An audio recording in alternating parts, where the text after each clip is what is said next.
Proses pemasangan karpet di Masjid Jami At-Taqwa Desa Anyar, Kecamatan Bayan. Saya kasih rahasia besarnya. Sepanjang Anda betul-betul ikhtiar dilakukan karena Allah, maka perhatikan baik-baik. Kadang-kadang Allah seakan menunda apa yang menjadi hak Anda, bukan ingin menunda dan membiarkan Anda tidak mendapatkan sesuatu, tapi ingin memberikan semua nikmat secara sempurna.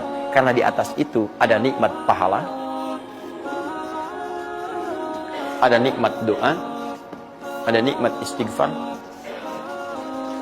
ada nikmat usaha, dan nikmat hasil yang tiada terputus.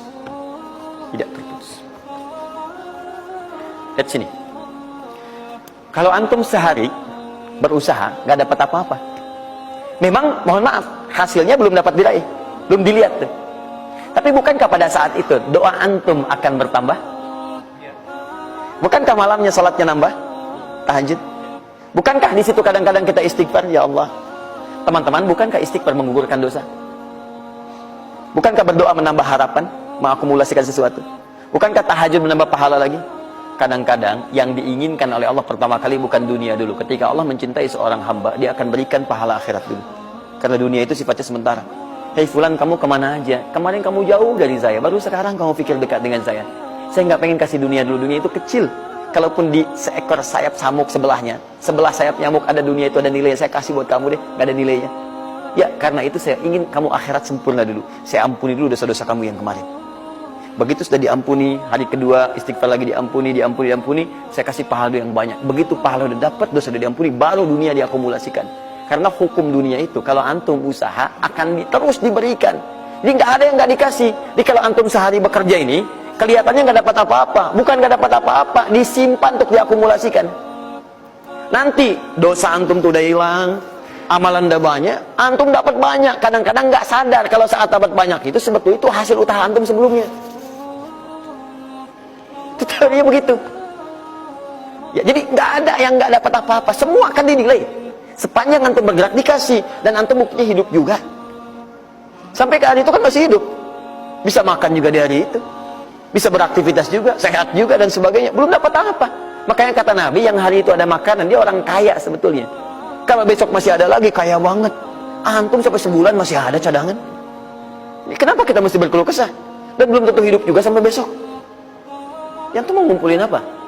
Nah, maka prinsip yang terbaik adalah ketika antum berikhtiar, ikhtiar usaha yang maksimal. Tapi jangan khawatir kalau antum kerja sehari nggak dapat, 2 hari belum ada usaha. Jangan khawatir teman-teman sekalian. Rumusnya mengatakan semua ketika badan bergerak, maka rezeki dituliskan untuk keluar. Tapi kadang-kadang ada yang Allah inginkan lebih besar dari apa yang Anda harapkan. Apa yang Allah harapkan, ikutkan ke situ, maka Anda akan mendapatkan akumulasi bagiannya. Itu yang dilakukan oleh Sayyidah Hajar.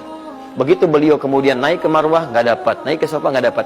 Apa pernah tertuliskan dalam riwayat sedikit aja Sayyidah Hajar mengeluh? Tunjukkan kepada saya kitab mana yang pernah menunjukkan riwayat ketika bolak-balik itu, kemudian Sayyidah Hajar berkata, ya Allah, saya kan istri Nabi, saya kesini memenuhi perintahmu, ya Allah. Ini udah capek, kenapa belum turun juga? Pernah nggak? Kedua, ketiga, keempat, kelima, sampai ke yang ketujuh. Begitu sampai di Marwah, baru kemudian diakumulasikanlah itu. Apa yang terjadi? Ibunya yang usaha bolak-balik, bolak-balik. Akhirnya keluar dari mana? Anaknya, kakinya kemudian menghentak lagi. Tiba-tiba keluar air dari situ.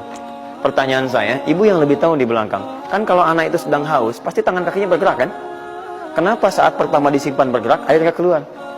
Sudah 7 kali bolak-balik, baru air keluar. Silakan lihat riwayatnya. Pada hentakan itu, ketika 7 kali ibunya bolak-balik, malaikat mengepakkan sayapnya. Itu yang menghantam air dan keluar air.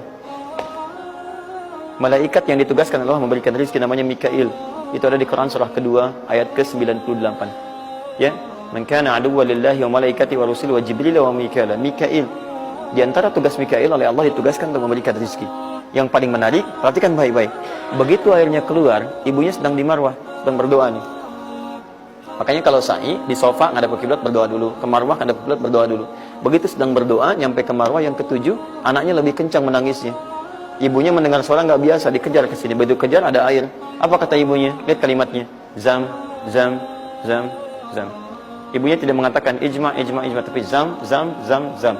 Zam itu artinya kumpul jangan berhenti, kumpul jangan berhenti, kumpul jangan berhenti. Sampai sekarang air itu tidak pernah berhenti. Perhatikan, bagaimana akumulasi pekerjaan seorang ibu yang sangat serius menghasilkan rezeki bukan hanya untuk dirinya, untuk anaknya, cucunya, cicitnya, dan berganti generasi sampai kita sekarang. Maka boleh jadi kita berusaha bekerja, sehari belum dapat, 2 hari dagang belum dapat, tenang. Begitu antum 3 hari, tiba-tiba dagangan diborong habis. Itu sebetulnya usaha antum yang sebelumnya, tapi antum dapat bonus ampunan dosa, pahala, macam-macam. Maka jangan mengeluh. Dan jangan pernah antum sekali-kali, awas ya, awas, mengeluarkan kata-kata yang seakan-akan Allah menghentikan rezeki antum. Maka disitulah kesulitan paling sulit akan antum awali. Ya Allah, apa engkau nggak sayang dengan saya? Saya perlu usaha apa lagi? Kenapa belum diberikan juga? Dan sebagainya. Itu kadang-kadang membuat seseorang kalau sudah kehilangan arah seperti itu sampai meninggalkan agamanya. Itu yang paling fatal. Paham ya?